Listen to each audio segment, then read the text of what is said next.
conocimiento de Dios y entiende que la bendición de Dios es a través de la impartición de su Espíritu Santo, y eso es a través de su iglesia. Por eso te felicito que estés aquí. Oramos para que la impartición que el Espíritu Santo tiene para su iglesia también llegue a nuestros hermanos que no pudieron venir.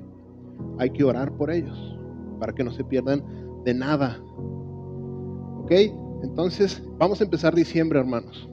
Es una época donde sabemos que no es históricamente el nacimiento de nuestro Señor Jesucristo. ¿Ok?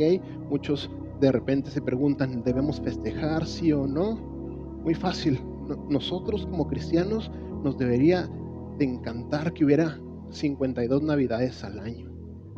¿Por qué? Porque es un momento especial para pensar en Jesús. De hecho, así lo hacemos. Cada domingo para nosotros es Navidad. Venimos, adoramos a Jesús, cantamos de Jesús, de lo que Él hizo. Entonces, inteligentemente hay que aprovechar este mes que las demás personas están abiertas a escuchar de Dios. Para nosotros, estratégicamente, invitarlos a la iglesia. Que tienes frío, vente. Que tienes problemas, vente. Que te estás separando, te estás divorciando, vente. Tienes problemas económicos, vente a la iglesia. Aprovéchenlos. ¿Ok? Voy a leer Mateo 1, del 18 al 21. Esto nos está preparando para la venida del Mesías. Aquí cuenta la historia, Mateo, cómo se empezaron a dar estos sucesos. Voy a leer, después oramos, después empezamos con lo que el Señor tiene para nosotros. Y dice así, Mateo 1, 18. Este es el relato de cómo nació Jesús el Mesías. Su madre María estaba comprometida para casarse con José, pero antes de que la boda se realizara, mientras todavía era virgen, quedó embarazada mediante el poder del Espíritu Santo. José, su prometido, era un hombre justo y no quiso avergonzarla en el público. Por lo tanto, decidió romper el compromiso en privado. Mientras consideraba esa posibilidad, un ángel del Señor se le apareció en un sueño. José, hijo de David, le dijo el ángel, no tengas miedo de recibir a María por esposa, porque el niño que lleva dentro de ella fue concebido por el Espíritu Santo. Y tendrá un hijo, y lo llamarás Jesús, porque él salvará a su pueblo de sus pecados. Señor, te damos gracias por tu palabra. Te pedimos que derrames tu Espíritu Santo en el corazón y mente de todas las personas que están aquí presentes. Derrama tu Espíritu Santo sobre mí, que Él sea el maestro. Permíteme enseñar de manera consistente a tus planes, consistente a tu palabra, consistente a tu gloria. Te lo pedimos para el bien de la iglesia y de la gente que tú amas, y para tu fama en las naciones. Amén. Ok, se viene la Navidad y todas estas fiestas, y es una temporada, por un lado, muy buena, muy bonita. Nos encanta, ¿no? Toda esa onda. De hecho, hay personas que desde mucho tiempo antes empiezan con los adornos navideños, ¿no es cierto? Y queremos empezar la Navidad lo antes posible. Y si es verano, no importa, habemos personas que queremos que la Navidad empiece desde antes y nos rehusamos a que se acabe, ¿no es cierto? Pasan los Reyes y todavía no quitamos el arbolito y nos aferramos a la Navidad. ¿Por qué? Porque estos tiempos exacerban las cosas buenas. Queremos esas cosas buenas, la familia, las vacaciones, ¿por qué no? Que haya más flujo de dinero, ¿por qué no? Y todas esas cosas buenas. Esto trae la Navidad. Pero también, por otro lado, no podemos mentir que por otro lado, y tal vez para todos, no todos, para algunos, depende de las temporadas de la vida, no es tan buena, porque puede evocar cosas que no nos encantan. Porque a lo mejor tú querías una gran familia y todavía no la tienes. A lo mejor estás esperando un aumento en tu trabajo y te dieron la noticia de que te van a correr. A lo mejor esperabas que tu matrimonio iba a ser de tal manera y a lo mejor pasaste un divorcio. Tú como hijo esperabas que tus papás estuvieran felices juntos para siempre y se separaron. Y también la Navidad nos trae por otro lado este doble sabor. A lo mejor para ti la Navidad es recordar personas muy amadas que ya no están. Y por otro lado también la Navidad y toda esta festividad nos empieza a dejar en claro estos síntomas, estas cosas que se sienten y que nos dicen que nuestra vida no está tan bien. ¿No es cierto? Por un lado sí nos encanta, pero por otro lado, como que estos síntomas de que dicen que hay algo que no está tan bien en nuestra vida se exacerban, se ponen más sensibles, nos ponemos más melancólicos, más nostálgicos. Y muchas de estas cosas que no nos gustan en nuestra vida, a veces las queremos maquillar, cubrir, pintar con cosas periféricas. Son síntomas periféricos y queremos hacer algo periférico, ¿no es cierto? Te dan el aguinaldo y en vez de separar una parte para Dios, mejor me lo gasto en el mall, me voy y me compro tantas cosas. ¿Por qué quiero tapar ese dolor? Me doy unas comilonas, unos banquetazos, me agarro de más de vacaciones y hago cosas para cubrir este dolor del cual yo no quiero hablar. O por otro lado, lo que haces es propósitos de año nuevo, ¿no es cierto? Para cambiar eso que no has podido cambiar. Tal vez tú te querías casar a cierta edad, no te has casado y crees que es por tu físico. Y dices, este año me meto al gimnasio, este año hago lo otro, este año le hago un amarre a ese hombre que no se deja. Y queremos hacer propósitos de año nuevo y queremos hacer tantas cosas periféricas. A lo mejor hasta tu familia te dicen, oye, pues que no hay una aplicación ahí para que tengas pareja. Cosas periféricas.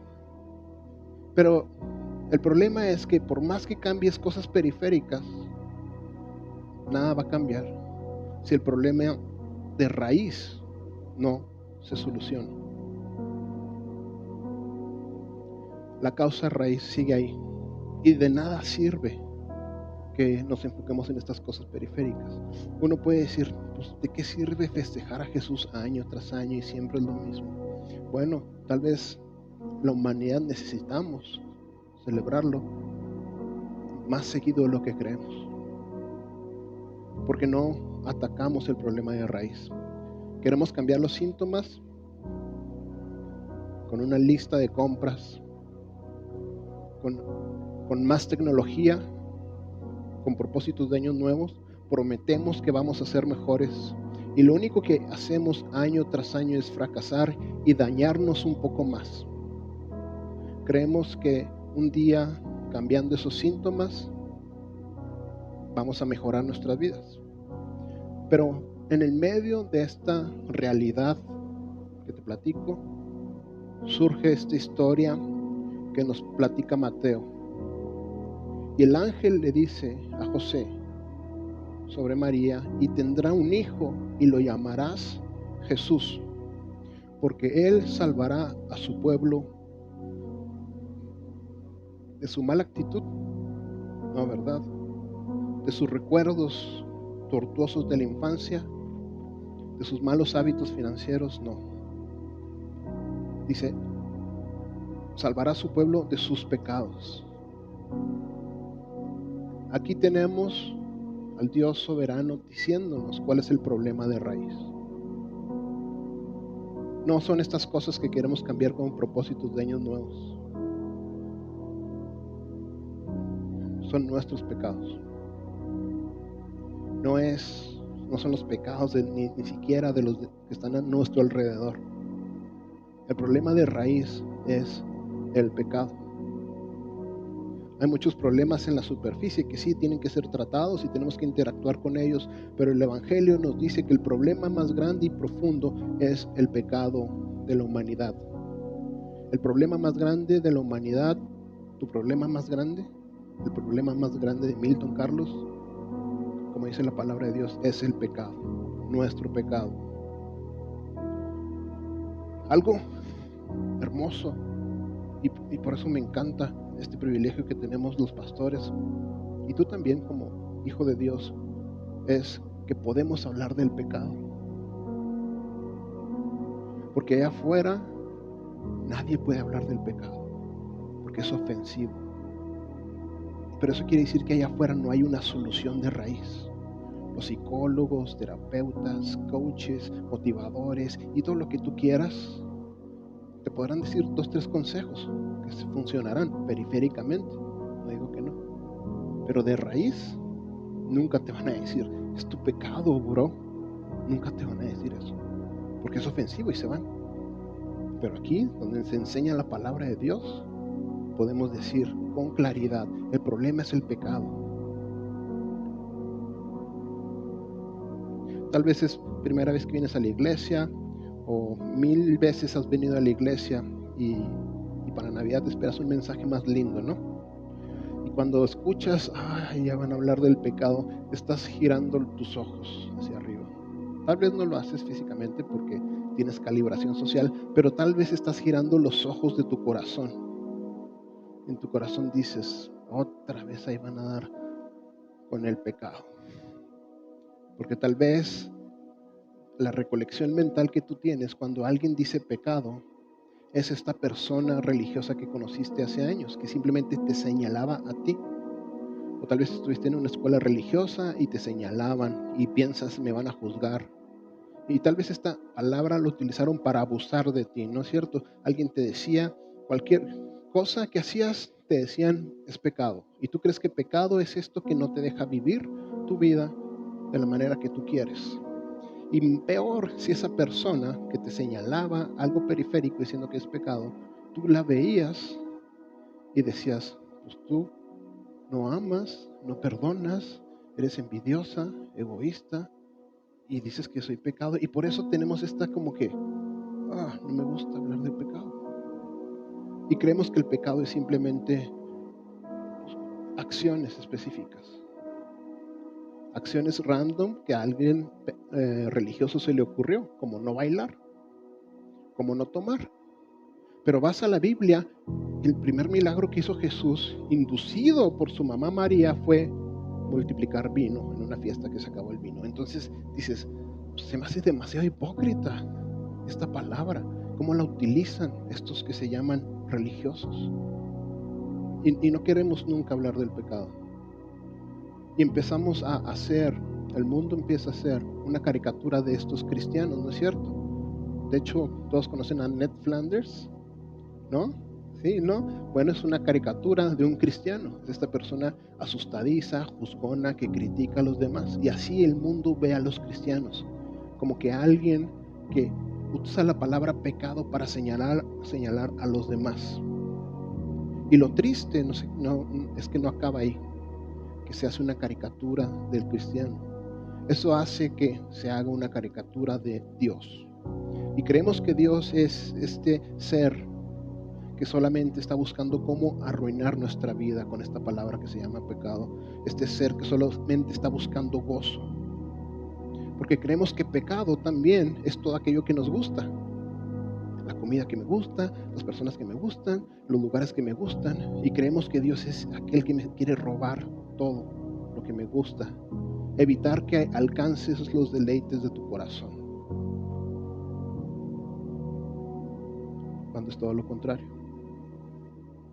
A través de mandamientos arbitrarios, de cosas que nos dicen que no debo hacer, que no debo de decir, simplemente porque lo digo yo.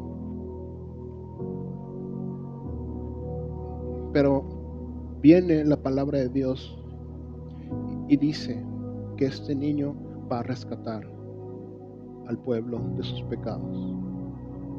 Quiere decir que los pecados en sí no es una acción específica, es una actitud, una condición de la humanidad. Estamos en pecado, quieras o no, es la condición de la humanidad.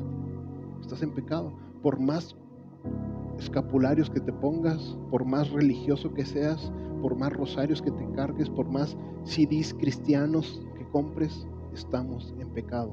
Esa es la condición del ser humano, es lo que enseña la Biblia.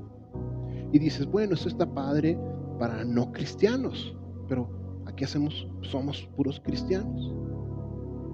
Jesús dijo que Él vino a liberar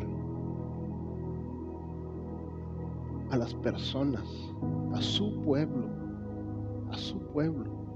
Quiere decir que incluye a los cristianos de esta condición de pecado. Muchos creemos que no podemos caer en esclavitud nuevamente los que ya somos cristianos. ¿Qué me dices del rey Saúl? Previamente fue escogido por Dios para ser rey, pero él, al dejarse influenciar, ya sea por su carne o la voz del enemigo, llegó a un punto donde Dios lo tuvo que rechazar. Quiere decir que aún siendo cristiano, necesitamos ser liberados por este Mesías. Fíjate lo que dice Salmos 55. Este es el rey David, otro escogido de Dios. Escucha, oh Dios, mi oración, y no te escondas de mi súplica. Está atento y respóndeme. Clamo en mi oración y me conmuevo. Este es un cristiano, ¿no es cierto? Está orando. ¿A causa de la voz de quién? ¿Qué quiere decir? Que así como Dios nos habla todos los días, ¿quién más te habla también? El enemigo. A los cristianos. Por la presión del impío, porque sobre mí echaron iniquidad. Iniquidad no es un polvito que se le echa al agua, ni a las personas. Iniquidad es la voz de Satanás y el enemigo para inducirte a pecar. Y lo que sucede es que cuando escuchamos esa voz y obedecemos esa voz, damos luz al pecado y nos hacemos esclavos nuevamente.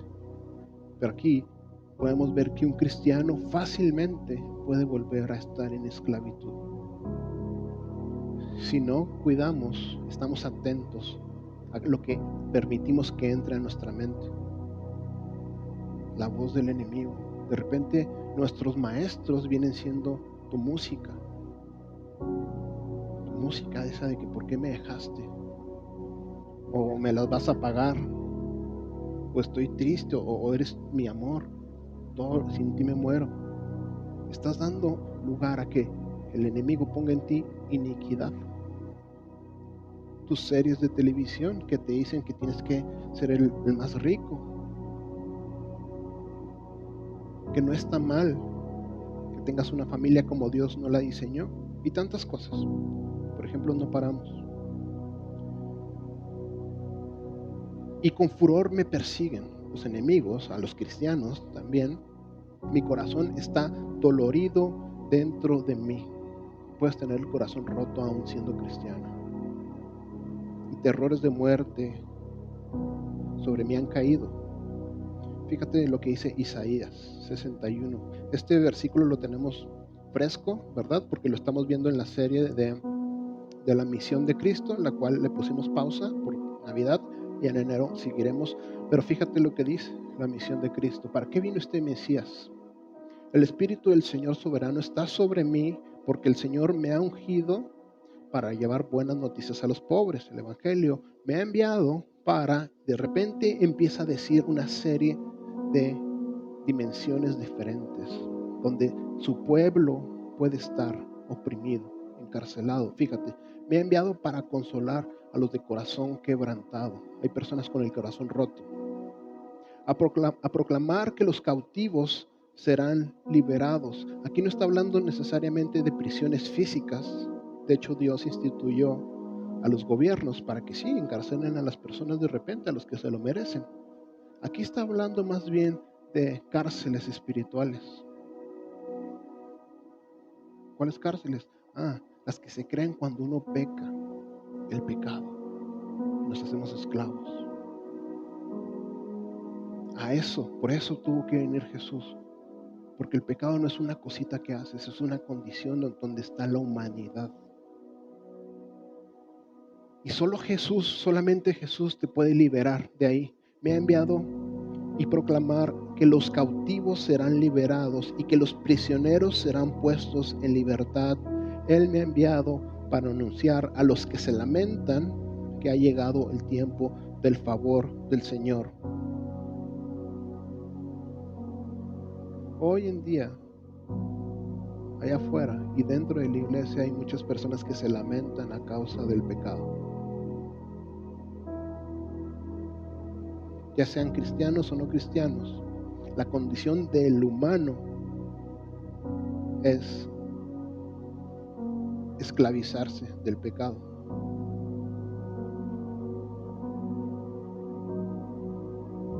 Pero para hablar del pecado y que nos podamos entender un poco más esto, tenemos que, por un lado, desechar todas estas cosas que hemos aprendido, todas estas cosas que nos decían la persona esta religiosa que nos señalaba, que usar cachucha es pecado, o usar una falda un centímetro más arriba de lo que yo lo uso es pecado. Esas cosas arbitrarias. Y te quiero dar, ya que estás aquí, aprovechar que estás aquí y darte una definición que nos ayude más. Una definición más bíblica. Una definición que salga del corazón de Dios y que nos explique qué es pecado y que nos ayude. Lo que vemos en la Biblia, cuando habla del pecado, en toda la Biblia, es que está en toda la Biblia, desde Génesis hasta Apocalipsis, y viene representada con varias palabras, con la palabra pecado o transgresión o iniquidad. Hay pequeñas diferencias, pero se traslapan, casi es lo mismo, pero la que más se repite es pecado y es con la que nos vamos a manejar hoy. Y vienen dos palabras para definir pecado. Una en el Antiguo Testamento, que es la palabra hebrea hatá, y en el Nuevo Testamento viene una palabra griega que es amartía. Pero ambas palabras prácticamente significan lo mismo. Para los hebreos significaba errar, en el sentido de no alcanzar una meta, un camino o no alcanzar un objetivo. Lo usaban mucho para los arqueros, los que usaban las ondas. ¿Se acuerdan de la onda de David y Goliat? En esos tiempos no era una resoltera para niños, era una arma de guerra. Entonces los guerreros no podían fallar, no podían jatá. Y de hecho eran muy diestros. Hay historiadores que dicen que eran capaces de darle a aves en movimiento. Eran muy hábiles. Y en el Nuevo Testamento vemos que esta palabra amartía significa lo mismo, fallo de la meta, de no dar en el blanco. Se puede aplicar, te digo, para muchas cosas, para cosas técnicas, como lanzar una jabalina y dar en el blanco. Y cuando se decía jatá, era cuando no dabas en el blanco, no importa si tu objetivo era muy grande o muy pequeño y te quedabas muy cerquita. Si estaba a 500 metros y tirabas y el objetivo era muy pequeño y dabas aquí, todos gritaban jatá para decir que no habías dado en el blanco. Eso es un error, una falla, no llegaste a la meta. Entonces, ¿y por qué esa palabra se usó para definir pecado? Porque para explicar eso tenemos que ir, ¿cuál es el propósito del ser humano? ¿Qué meta no estamos logrando? Ahí es donde se le dio este sentido de jatá. Quiere decir que cuando nosotros como seres humanos no cumplimos el objetivo por el cual Dios nos creó, estamos fallando, no estamos dando en la meta. Pero puedes decir, ¿cuál es este objetivo? ¿Cuál es mi propósito? Para saber si fallo o no fallo. Bueno, para explicarlo tenemos que ir a la Biblia, leer Génesis hasta Apocalipsis y luego darnos más o menos una idea. No lo vamos a hacer, ¿verdad? Porque acabaríamos hasta el jueves. Pero lo que sí podemos hacer es un pequeño resumen. Y este pequeño resumen es que Dios creó la humanidad, a diferencia de toda su creación, para que la humanidad fuera un reflejo de Él. Por eso dijo, hagamos al hombre a imagen y semejanza de nosotros. El hombre, la humanidad, debe de ser un reflejo de Dios. Y Dios creó a la humanidad desde el amor. Padre, Hijo, Espíritu Santo, desde el amor los crearon en un lugar físico para que su pueblo esté bajo las leyes de Dios, bajo la bendición de Dios, y a eso se le llama el reino de Dios, ¿ok? Ese es el plan de Dios y se va a cumplir. La humanidad debe de reflejar a Dios mismo. ¿Qué quiere decir? Que la humanidad está diseñada para recibir amor. Padre, Hijo y Espíritu Santo siempre están recibiendo amor. ¿De quién? Del otro miembro de la Trinidad. Y dar amor. Siempre están recibiendo y dando amor. Cuando nosotros humanos no hacemos eso, estamos fallando. Tenemos que entender que los mandamientos que Dios empezó a dar a su pueblo, una vez que su pueblo era esclavo y lo sacó de la esclavitud, no le dio 10 mandamientos para hacerlo más esclavo, ¿ok? Le dio estos primeros 10 mandamientos para asegurarse de que no volviera a la esclavitud. Los mandamientos que Dios da no son órdenes arbitrarias para hacerte esclavo, al contrario. Cuando nosotros perdimos nuestra imagen y semejanza de Dios en el huerto del Edén, nos empezamos a ser esclavos del pecado. Pero Dios liberó a su pueblo de Egipto, ¿y qué hace? Da mandamientos que reflejan cómo debemos de ser libres en Dios. Si te fijas, los primeros mandamientos, ¿de qué hablan? De amor a Dios. Amarás a Dios sobre todas las cosas, honrarás las fiestas, no usarás su nombre en vano. Pero los demás mandamientos, ¿qué dicen? Amarás a tu prójimo. Los mandamientos nos dicen cuál es nuestro propósito como seres humanos. Ser amados por Dios y amar a Dios y amar a los demás. Fácil. Quiere decir que cuando nos alejamos de amar a Dios y cuando nos alejamos de amar a los demás, estamos fallando a lo que debemos de ser como humanidad. Nos estamos deshumanizando. Y eso es pecado. Por eso no te sorprenda que hoy en día todas las agendas estas que se vienen, políticas transnacionales, globales, si te pones a verlas con lupa, minuciosamente, vas a darte cuenta que tienen esta tendencia de deshumanizar a las personas, hacerlas diferentes del diseño que Dios dio. A las mamás, que se supone que deben de ser las primeras en amar a sus hijos, les enseñan a matar a sus hijos desde antes de que nazcan. A los hombres que deben de cuidar a sus esposas y a sus hijos, les premian por ser infieles, por ser poco masculinos y ser infieles. Eso es jata. Estamos errando de lo que debemos de ser. Nos estamos deshumanizando. Y lo tremendo es que eso te empieza a hacer esclavo. Entonces vemos que esta definición más bíblica de lo que es el pecado es la definición que viene de un Dios que te ama y que te diseñó para algo grande y bueno.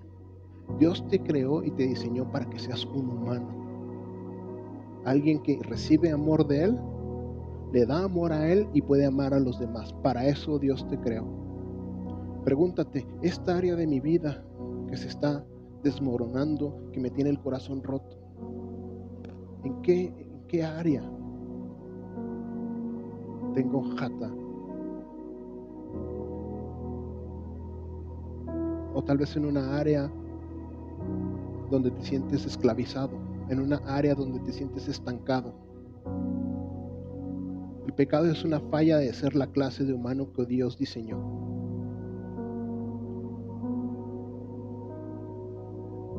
Te digo, más que una acción, el pecado es una condición. Estamos alejados de la imagen de Dios, en la cual existe el florecimiento de la humanidad.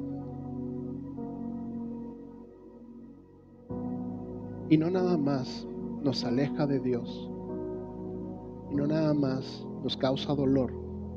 El pecado también es un engaño. Tienes que entender que el pecado es un engaño. Un engaño que ¿en qué consiste? En convencerte que los caminos de Dios son tontos y que tus caminos son mejores. Eso es pecado. Eso es el efecto de pecado en tu vida. ¿Cómo saber si estás en pecado? ¿Crees que los caminos de Dios son tontos?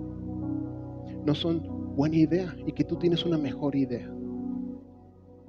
Y si eres una persona religiosa, tal vez, esto sí me gusta de Dios, esto sí me gusta de Dios, esto sí me gusta de Dios, esto sí me gusta de la iglesia, pero odio a estas personas, a mis hermanos, odio tener que ofrendar. entonces los caminos de Dios son tontos y mi religión creada por mí es mejor. Ese es el engaño del pecado. Creer que tú estás bien y que los caminos de Dios son tontos. Eso logró Satanás convencer a Eva.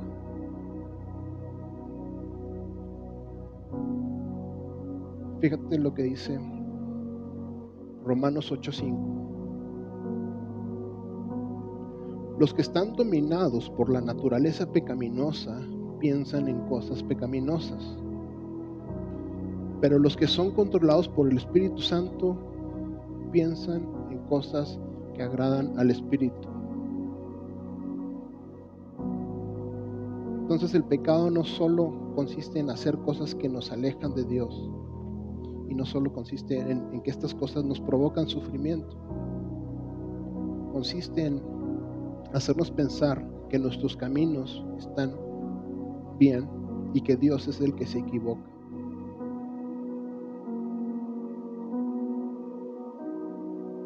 Pero también tenemos que entender que además de eso, el pecado es una batalla sobrenatural.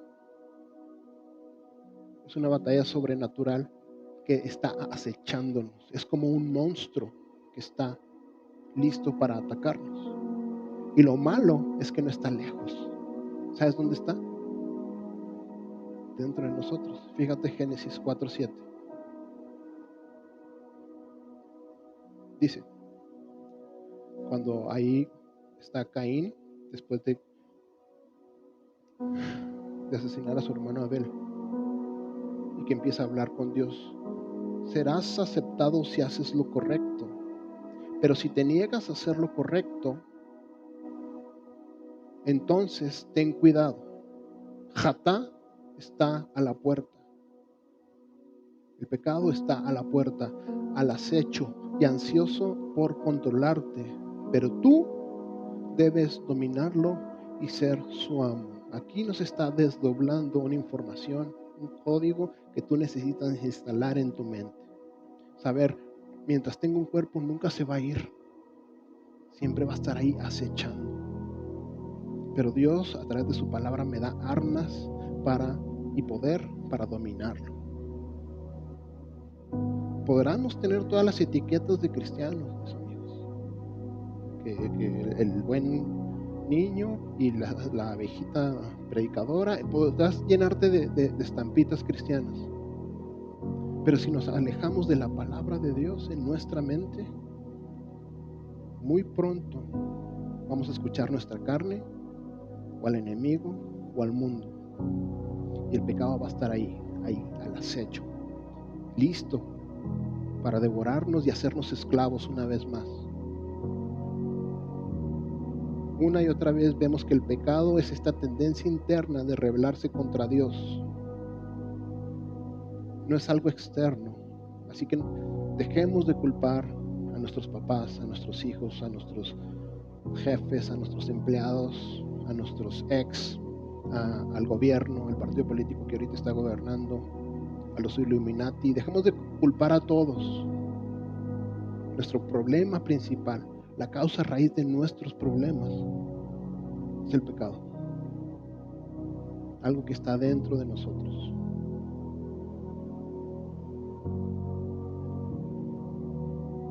Fíjate, Romanos 7:17.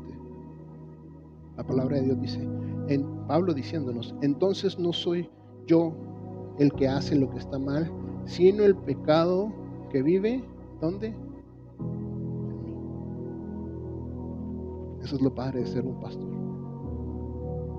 Un psicólogo no te puede decir esto porque no le pagas y te vas. El pecado está en mí. Esto es lo que me dice la palabra de Dios. Yo necesito un Salvador. Necesito saber qué pide ese Salvador de mí para liberarme, porque yo solo no voy a poder. Somos esclavos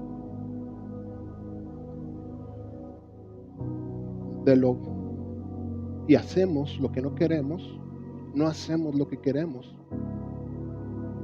Y eso nos hace cada vez menos humanos. Por eso los niños son tan maravillosos, ¿no es cierto? porque ellos no han escuchado tanto al enemigo.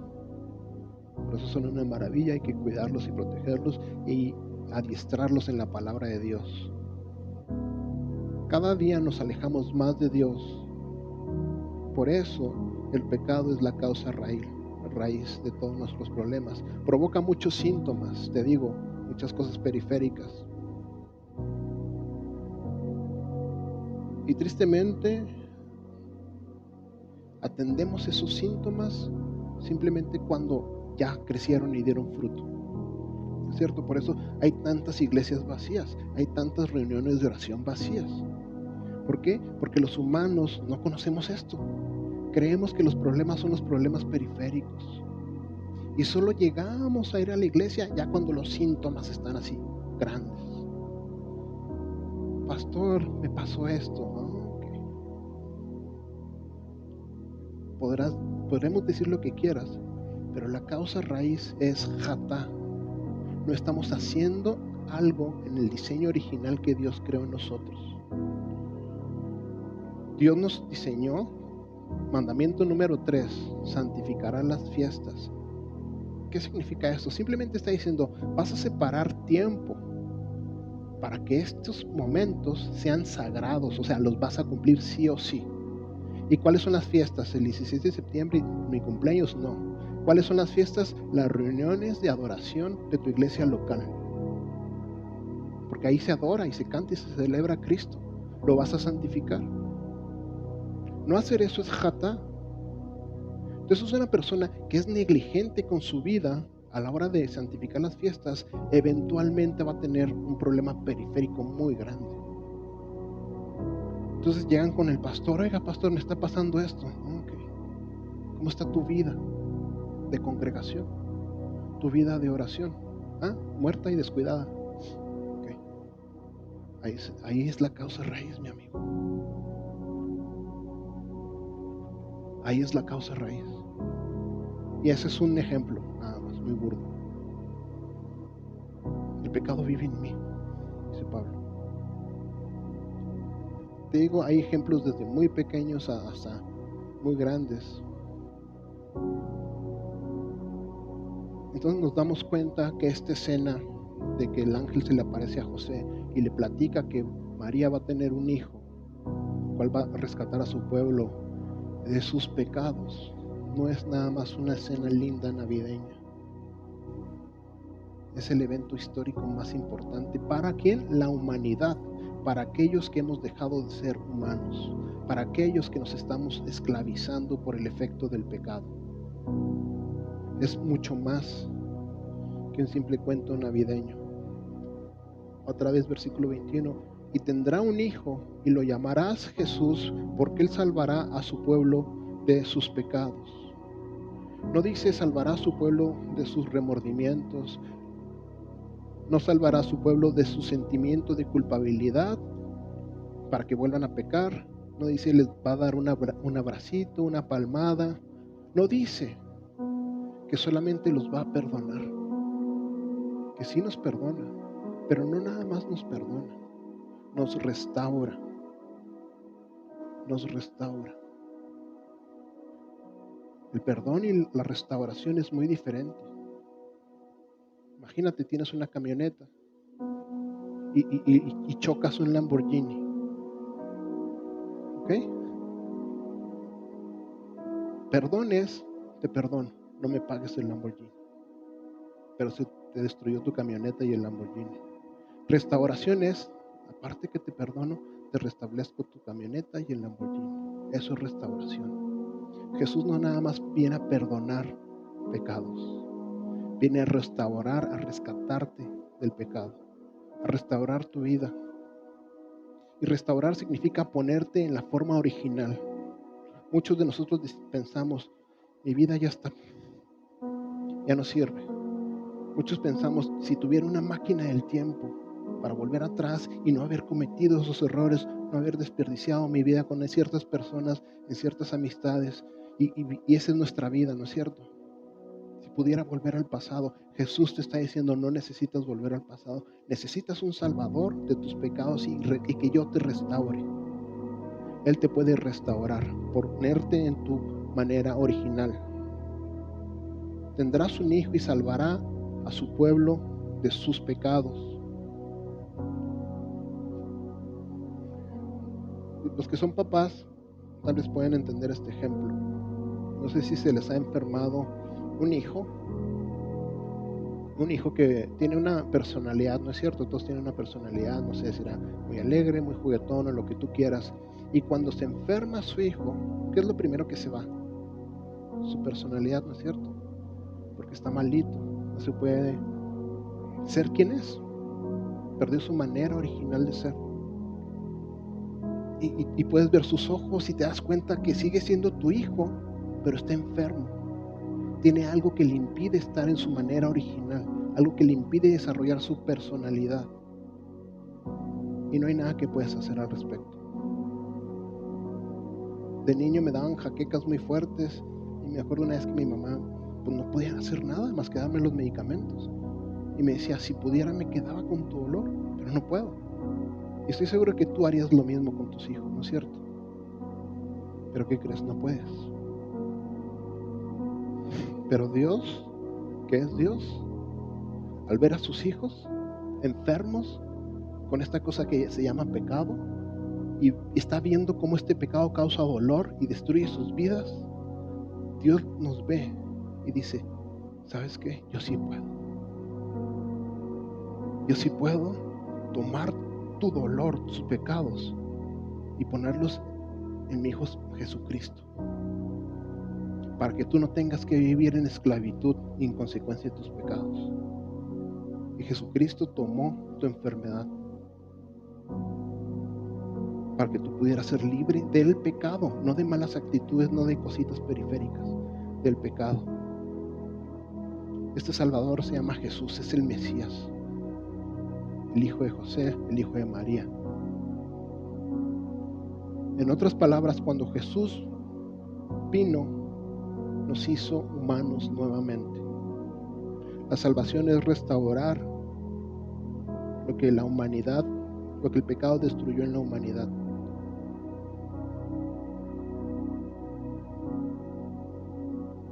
¿Y cómo logró esto Jesús?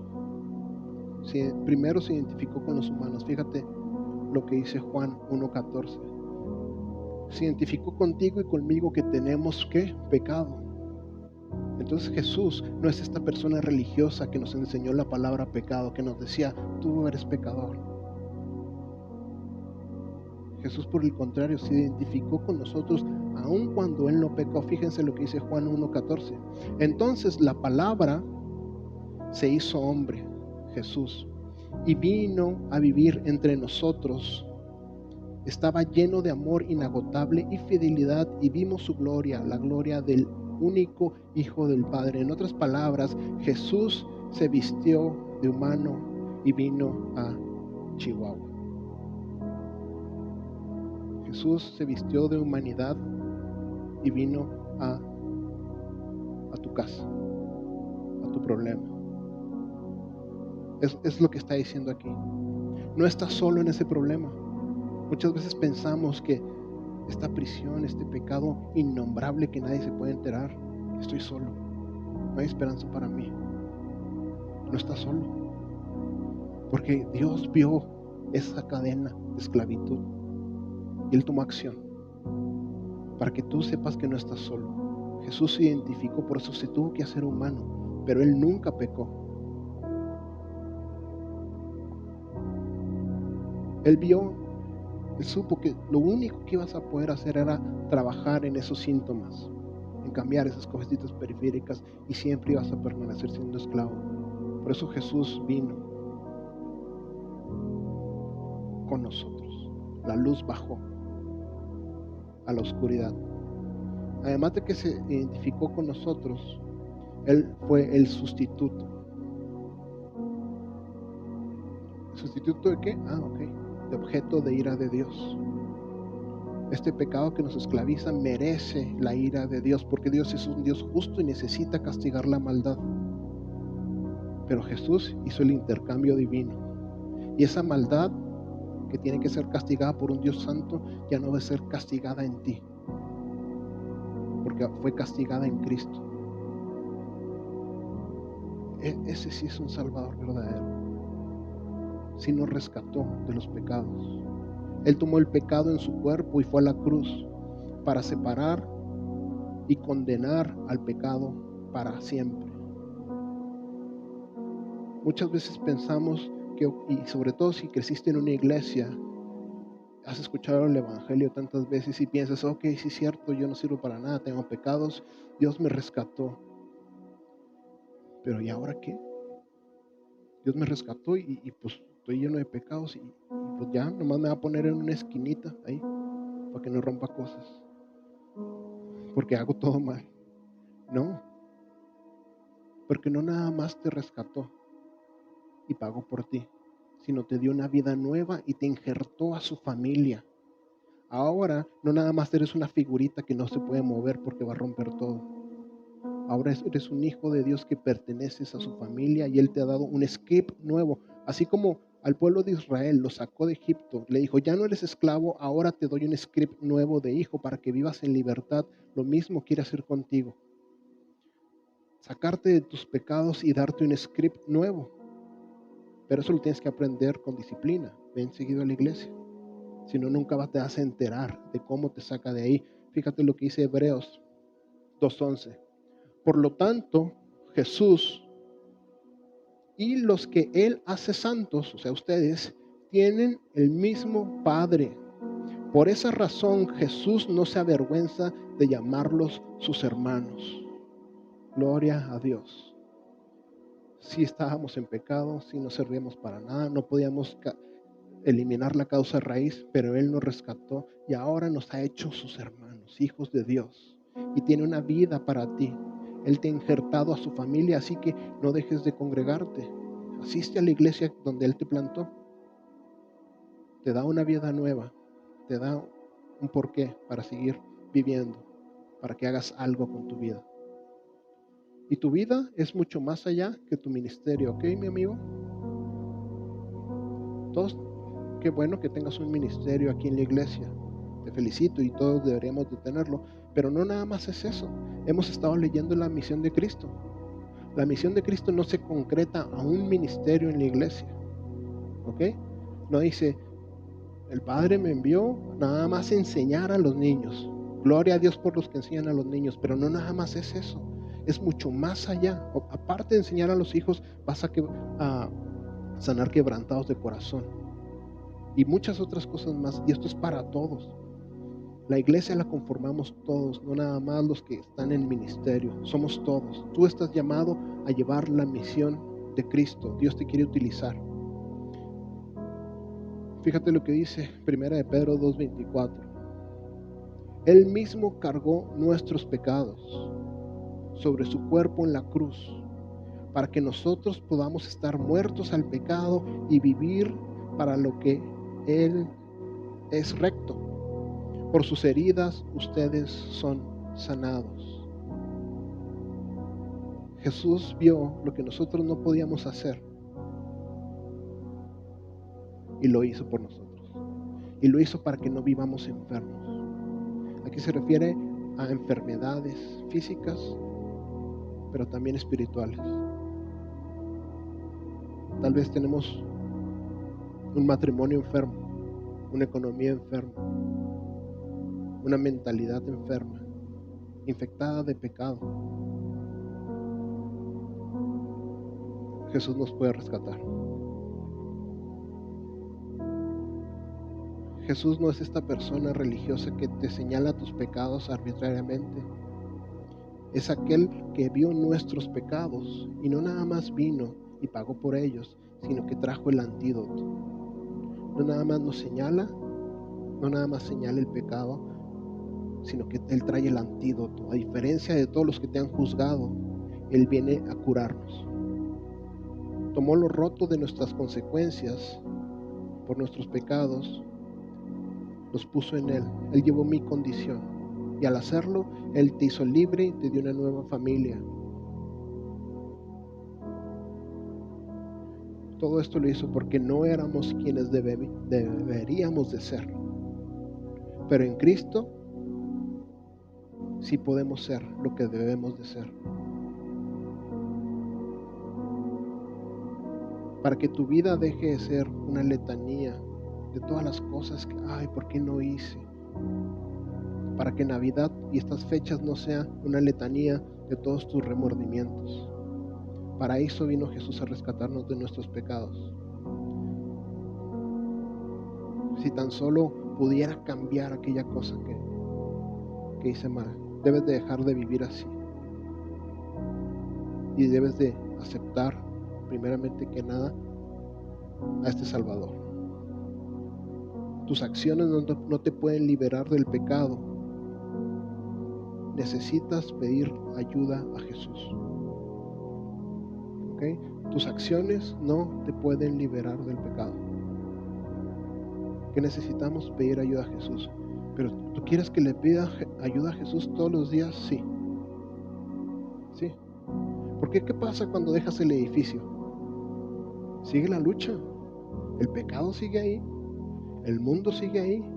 Satanás y sus demonios siguen ahí. Por eso cada cuando tenemos que pedirle ayuda a Jesús. Todos los días. Entonces, ¿se vale pues dejar de ir a la iglesia? ¿Jatá? Pues no deberías. ¿Se puede ser negligente con la oración? ¿Con la adoración? Eso es jatá y te va a llevar a la esclavitud. Yo como tu pastor te pido que no lo hagas. No lo hagas, tú sé un ejemplo. Si tus hermanos llegan tarde, si tus hermanos no vienen, tú no seas jatá. La mejor manera de ser testimonio no es señalarlos, ni mandar cartitas por WhatsApp. Que si el Espíritu Santo te dice, hazlo, está bien. Pero la mejor manera de hacerlo es con tu presencia. Con tu presencia. Y amor, ¿verdad?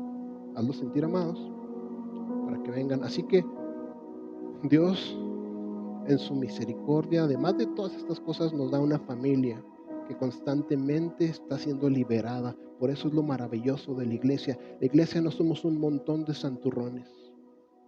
La iglesia somos un montón de personas que éramos esclavos del pecado y que hoy estamos luchando, no como si algo inalcanzable, sino ya somos santos, pero para permanecer en Cristo estamos luchando juntos.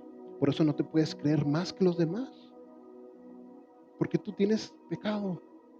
Por eso nadie se puede creer más que los demás.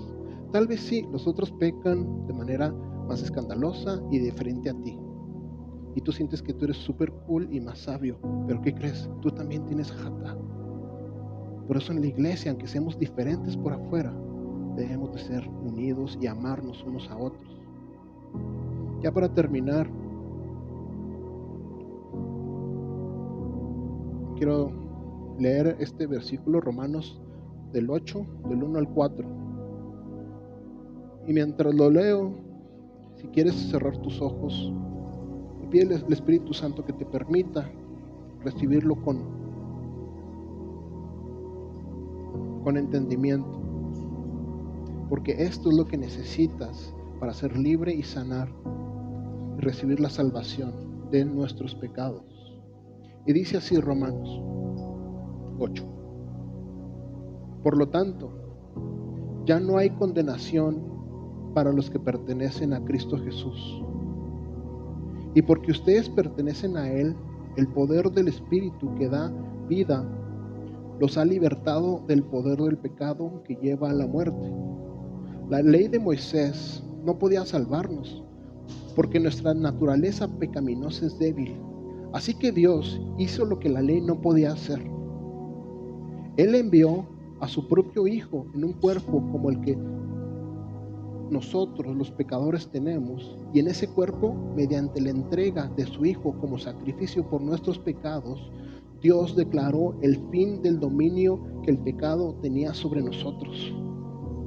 Lo hizo para que se cumpla totalmente la exigencia justa de la ley a favor de nosotros, ya que no seguimos nuestra naturaleza pecaminosa, sino que seguimos al Espíritu.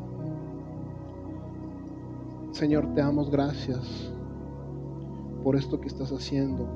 Te pedimos que derrames tu Espíritu Santo y revela en qué área de nuestra vida estamos fallando. ya sea que seamos demasiado egoístas, demasiado vanidosos, demasiada soberbia, demasiado chisme, demasiado murmullo, demasiado poco dominio propio, en lo que sea, Señor, que estemos fallando. Queremos recibir tu gracia y confiar en lo que tú estás haciendo y lo que vas a hacer, Señor. Derrama tu Espíritu Santo sobre tu iglesia.